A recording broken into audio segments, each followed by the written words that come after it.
জামাতের হাতেই তো আসল শক্তি। যেমন জামাত যদি চায় ইসলামী ব্যাংককে একদম মাটির সাথে মিশিয়ে দিতে পারে। ইসলামী ব্যাংকের সাথে কমপক্ষে 3 কোটি গ্রাহক জড়িত, কমপক্ষে 3 কোটি। এর মধ্যে প্রায় 2 কোটি 2.5 কোটি হচ্ছে জামাত রিলেটেড। জামাতের আমির যদি ঘোষণা দেন, এটা নীরবে হতে পারে বা গোপনে হতে পারে। গোপনে করলেই সবচেয়ে ভালো হয়, যে ঠিক আছে ধীরে ধীরে এবং হঠাৎ করে না, আগামী 6 মাসের মধ্যে। কারণ প্রকাশ্য ঘোষণা দিয়ে করতে গেলে আবার ওরা আমানত ফেরত দেবে না। ধীরে ধীরে তোমাদের সমস্ত টাকা পয়সা ওখান থেকে সরিয়ে নাও। এবং প্রবাসীদেরকে যদি বলে দেয় জামাত গোপনে, ইসলামী ব্যাংকে কেউ রেমিটেন্স পাঠাবে না। বাংলাদেশের টোটাল রেমিটেন্সের প্রায় 30% ইসলামী ব্যাংক একা পায়, এবং ওটার ওই 30%-এর নিয়ন্ত্রণ কিন্তু জামাতের হাতে। জামাত যদি বলে যে ইসলামী ব্যাংকে পাঠাবেন না, টাকা লস যাবে, এই পিনাকিরে যদি প্রচারণা চালান যে ইসলামী ব্যাংকে কেউ টাকা পাঠাবে না, দেখবেন ইসলামী ব্যাংক জবাংলা হয়ে গেছে।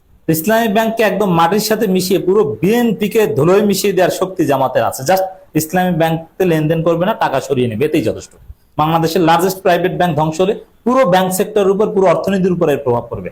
এবং এতে ক্রেডিট রেটিং সিস্টেম বা অন্যান্য যে ইন্ডেক্স, সরকারের উপর বিদেশিদের আস্থা রাখার সবকিছু একদম তলানিতে চলে যাবে। দেখবেন যে বিদেশিরা কেউ লোন দিচ্ছে না, এমনকি এই যে বাকিতে আমদানি করে ওটার সুযোগ দেবে না, আকু টাকু সব বাদ, একদম ধ্বংস হয়ে যাবে বিএনপি সরকার। ইসলামী ব্যাংক নিয়ে এবার চূড়ান্ত সিদ্ধান্ত নিতে পারে জামাত ইসলামী। দর্শক, ইসলামী ব্যাংক নিয়ে বা ইসলামী ব্যাংকের বিরুদ্ধে অঘটন ঘটে গেছে, জামাতও নড়েচড়ে বসেছে।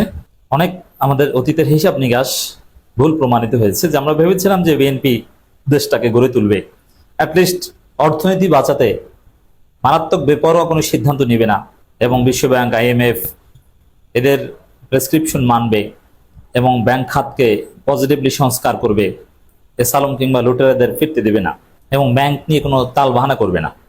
রাজনৈতিকভাবে তাল বাহানা করুক, কিন্তু ব্যাংক খাত এটা দেশের অর্থনৈতিক স্থিতিশীলতার সাথে জড়িত।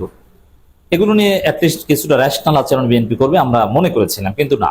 আপনারা জানেন যে ইসলামী ব্যাংকের MD কে পদত্যাগে বাধ্য করা হয়েছিল চেয়ারম্যানের মাধ্যমে চাপ দিয়ে। এরপরে সেই চেয়ারম্যানকেই সরিয়ে দিয়েছে বিএনপি সরকার। এখন এসালম বিএনপি বা এসালমের যে পোষ্য দালাল, সেই বাংলাদেশ ব্যাংকের গভর্নরের মাধ্যমে নতুন একজন চেয়ারম্যান নিয়োগ দিয়েছে ইসলামী ব্যাংকে। যদিও ইসলামী ব্যাংকের বোর্ড সভা অনুষ্ঠিত হতে পারেনি, নানান অস্থিরতা বিরাজ করছে। এইরকম অস্থিরতা ইসলামী ব্যাংকে সেই DGFI দখলের সময় ছিল না। তখন তো গায়ের জোরে সবকিছু একদম থামিয়ে দেওয়া হয়েছে, চুপচাপ পিস্তলের জোরে সবাই পিস্তল দেখে সবাইকে চুপ করে রাখা হয়েছে। কিন্তু এবার তো সেটা সম্ভব হবে না। এবার বোর্ড সভা পণ্ড হয়ে যায়, এদিকে গায়ের জোরে চেয়ারম্যান আরেকজন নিয়োগ দেয়। দর্শক, জুলাই আন্দোলনের সময় বাংলাদেশ ব্যাংকের ডেপুটি গভর্নরের পদ হারানো খুরশিদ আলম ইসলামী ব্যাংকের নতুন চেয়ারম্যান। আওয়ামী লীগ আমলের ডেপুটি গভর্নর ধরেন ইসলামী ব্যাংকের চেয়ারম্যান। বিভিন্ন ভাবে বিভিন্ন জন শিরোনাম করছে। তো দর্শক, এই চেয়ারম্যান কি আওয়ামী লীগ? জামাত ইসলামী বলছে তিনি ফেসিবাদের দোসর। আবার এবি পার্টি লোকজন বলছে যে তিনি ভালো, তিনি এবি পার্টির সাথে খুব ভালো সম্পর্ক। এটা একটা জটিল খেলা। তো দর্শক, বিএনপি কতটা চালাক দেখেন। বিএনপি এমন একজন লোককে এখানে বসাচ্ছে যাকে বিরোধী দলের মধ্যে থেকে কেউ না কেউ ডিফেন্ড করবে। যেমন এবি পার্টি অলরেডি এই নতুন আওয়ামী দোসর চেয়ারম্যানকে ডিফেন্ড করতে লেগে গেছে, আর জামাত ইসলামী আনুষ্ঠানিকভাবে অফিসিয়াল স্টেটমেন্ট দিয়ে তাকে আওয়ামী লীগের দোষর হিসাবে ঘোষণা দিয়েছে। তো বিএনপি একটা কঠিন খেলা শুরু করেছে। তো এই জায়গায় জামাতের চূড়ান্ত সিদ্ধান্ত নিতে হবে। আমি শুরুতেই বলি, এই যে আওয়ামী আমলের ডেপুটি গভর্নরকে নিয়োগ দেয়া, কেন নতুন চেয়ারম্যানের দোষটাকে আপনি কেন সরালেন? একটা যুক্তি দেখান। যিনি সর্বশেষ চেয়ারম্যান ছিলেন তাকে সরানোর যৌক্তিকতাটা কি? তিনি তো জামাতপন্থী ছিলেন না, ইউনূস তাকে বসিয়েছিল, একজন একাডেমিক্স এবং একজন বিশেষজ্ঞ অর্থনীতিবিদ। এখানে কেন তাকে সরানো হলো জোর করে? আর কেন এই আওয়ামী আমলের একজন ডেপুটি গভর্নর, যাকে জামাত ইসলামী বলছে আওয়ামী লীগের দোসর, তাকে কেন নিয়োগ দেওয়া হলো? এখন তিনি আওয়ামী লীগের দোসর হন আর এবি পার্টি দোসর হন, মূল কথা জামাত এটাকে অ্যাকসেপ্ট করেনি। অতএব জামাতকে ইসলামী ব্যাংক নিয়ে চূড়ান্ত সিদ্ধান্ত নিতে হবে।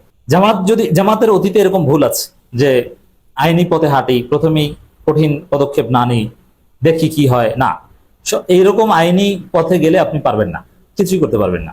রাজনৈতিক ভাবে মোকাবেলা করলে শুরুতে একটু খারাপ লাগে, বাট এটার একটা সুন্দর দফারফা হয়। পলিটিক্যালি এটা সেটেল করতে হবে। ইসলামী ব্যাংক নিয়ে অর্থনীতি কিংবা আইনের পথে হাঁটলে জামাত এখানে মারা খাবে। জামাতের হাতেই তো আসল শক্তি। যেমন জামাত যদি চায় ইসলামী ব্যাংককে একদম মাটির সাথে মিশিয়ে দিতে পারে। ইসলামী ব্যাংকের সাথে কমপক্ষে 3 কোটি গ্রাহক জড়িত, কমপক্ষে 3 কোটি। এর মধ্যে প্রায় 2 কোটি 2.5 কোটি হচ্ছে জামাত রিলেটেড। জামাতের আমির যদি ঘোষণা দেন, এটা নীরবে হতে পারে বা গোপনে হতে পারে। গোপনে করলেই সবচেয়ে ভালো হয়, যে ঠিক আছে ধীরে ধীরে এবং হঠাৎ করে না, আগামী 6 মাসের মধ্যে, কারণ প্রকাশ্য ঘোষণা দিয়ে করতে গেলে আবার ওরা আমানত ফেরত দেবে না, ধীরে ধীরে তোমাদের সমস্ত টাকা পয়সা ওখান থেকে সরিয়ে নাও।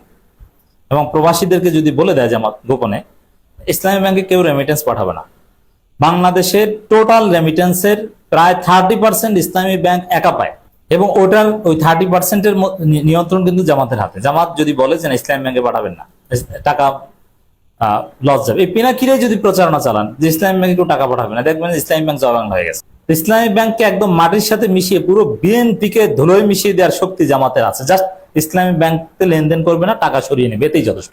বাংলাদেশের লার্জেস্ট প্রাইভেট ব্যাংক ধ্বংস হলে পুরো ব্যাংক সেক্টরের উপর, পুরো অর্থনীতির উপর এর প্রভাব পড়বে, এবং এতে ক্রেডিট রেটিং সিস্টেম বা অন্যান্য যে ইন্ডেক্স, সরকারের উপর বিদেশিদের আস্থা রাখার সবকিছু একদম তলানিতে চলে যাবে। দেখবেন যে বিদেশিরা কেউ লোন দিচ্ছে না, এমনকি এই যে বাকিতে আমদানি করে ওটারও সুযোগ দেবে না, আকু টাকু সব বাদ, একদম ধ্বংস হয়ে যাবে বিএনপি সরকার।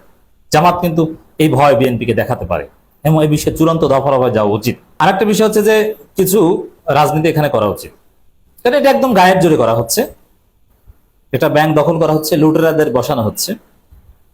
অতএব জামাত এখানে যেটা করতে পারে, বিশেষ করে গ্রাহকদের মাধ্যমে, এই যে চেয়ারম্যান তাকে ইসলামী ব্যাংকে ঢুকতে দিবে না। বিশেষ করে ইসলামী ব্যাংক কর্মকর্তা কর্মচারীরা যদি একটা বিরাট অংশ এ বিষয়ে সিদ্ধান্ত নেয় যে না এই চেয়ারম্যানকে আমরা মানি না, এই চেয়ারম্যানকে ঢুকলে তার জামা প্যান্ট খুলে রাখা হবে, এবং যারা সিকিউরিটিতে আছে ইসলামী ব্যাংকের তারা এই চেয়ারম্যানকে মানবে না, ঢুকতে দেবে না।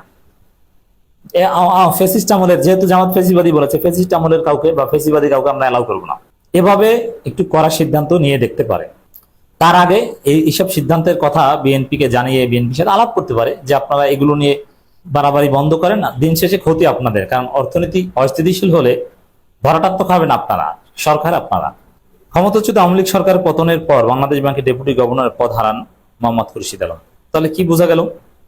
আওয়ামী লীগের দোসর তিনি, আওয়ামী লীগের দোষর হওয়ার কারণেই তিনি পদ হারান।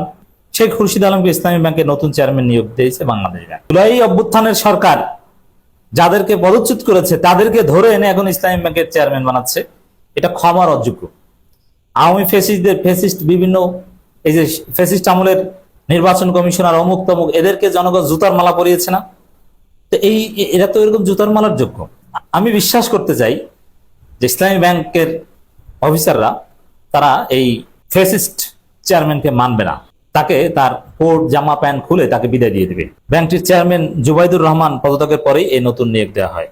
ইসলামী ব্যাংকের ব্যবস্থাপনা পরিচালক বরাবর এই সংক্রান্ত চিঠি দিয়ে নিয়োগের বিষয়টি জানিয়ে দিয়েছে কেন্দ্রীয় ব্যাংক। মানে এটা কি তাহলে সরকারি ব্যাংক? একদম সবকিছু কেন্দ্রীয় ব্যাংক করবে? একটা প্রাইভেট ব্যাংক, প্রাইভেট, তাহলে প্রাইভেটের সংজ্ঞাটা কি থাকলো? এখানে ডিরেক্টর আছে, পরিচালনা পর্ষদ আছে, বোর্ড আছে, তাদের কোনো দাম নেই। বাংলাদেশ ব্যাংক যাকে ইচ্ছা তাকে সরিয়ে দেবে, তাকে যাকে ইচ্ছা তাকে নিয়োগ দেবে। এটা প্রাইভেট ব্যাংক হলো কিভাবে? বাংলাদেশ ব্যাংক সব ব্যাংকের রেগুলেটরি প্রতিষ্ঠান, কিন্তু এইভাবে কি নগ্নভাবে হস্তক্ষেপ করতে পারে না। তো এর বিরুদ্ধে জোরালো আন্দোলন গড়ে তোলা উচিত। ইসলামী ব্যাংকের উপর সরকারের অযাচিত হস্তক্ষেপের তীব্র নিন্দা প্রতিবাদ জানিয়ে গোলাম পরোয়ার বিবৃতি দিয়েছে। বিবৃতির ভাষা দেখে জামাতকে কঠোর মনে হয়েছে। আশা করি এই চেয়ারম্যানকে জামা প্যান্ট খুলে পাঠিয়ে দেওয়া হবে।